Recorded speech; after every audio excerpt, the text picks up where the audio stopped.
Coverage you can count on continues. This is News Channel 15's First News Weekend. This week, 10 candidates are trying to become Indiana's representative for the 3rd District. We've been getting to know the candidates over the past several weeks, and today we wrap up our Meet the Candidates series. This morning, we're joined by Indiana State Senator Liz Brown on the Republican side. Thanks so much for coming in this morning, Thanks for having Liz. me this morning. So this series is all about getting to know you as a person. So tell us about your family and what got you into politics. Well, Steve and I moved here several years ago, 26 years ago, when he came here to start practicing. We have 7 children, but they're grown now, 23 to 33. And so when our youngest was starting high school and I knew I didn't have to do car pickup and get in the car line anymore, I decided to look around, see if I could do more in the community. I'd been involved in community organizations and a substitute teacher, and so then I decided to look around and I ran for city council because I thought I could help make a difference for the community I live in.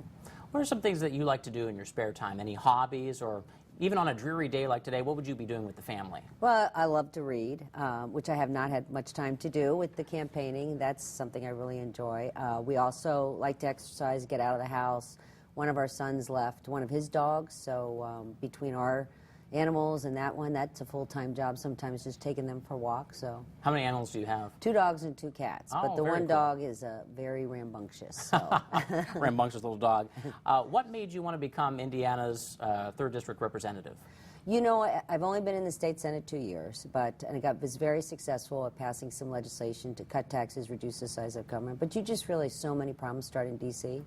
And so in order to fix those problems, I think that's where you need to go. You need to get there at the solution. And so that's why I'm running. I know I can be part of the solution, and the next president's going to need a strong Congress. It's a 2-year job, I remind people, and I've taken term limits because I'm going to be very serious about getting there, getting the work done, and coming home. Very cool. This is always a tough question for some people. I actually don't like being asked this question myself, but I'm going to ask it. If you had to describe yourself in one word, what would it be and why? Passionate. I'm very passionate. When I get involved in something, I'm in there 110%. I'm passionate about pro-life. I'm passionate about solving the problems that are facing our country. And I'm passionate about working so hard to get this country moving in the right direction and making a better place for my children and hopefully my grandchildren.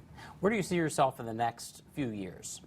Well, I would like to be working in Washington the next few years, and that's a 2-year job. I don't project further out than that. But any plans, places you've always wanted to visit, traveling-wise or personally? You know, we actually have several of our children who are in school in various places, and if we have a little more time, we'd like to go visit them, but that hasn't happened yet, so. Very cool. Are they scattered throughout the country? Or? Yes, some of them are still in graduate school and things like that. So that's why we have a dog at our house that we didn't have before. It's your new kid. Yeah, sort of. Well, very good. Thanks so much, Liz. Great to meet you again this morning, get to know you more as a person. Liz is on the Republican ticket. Her opponents are Senator Jim Banks, Kip Tom, Mark Barringer, Dr. Pam Galloway, and Kevin Howell. These candidates are trying to fill Marlin Stutzman's seat, who is running for U.S. Senate. Both him and his opponent, Todd Young, joined us earlier this month. You can find all of our Meet the Candidates interviews on WANE.com.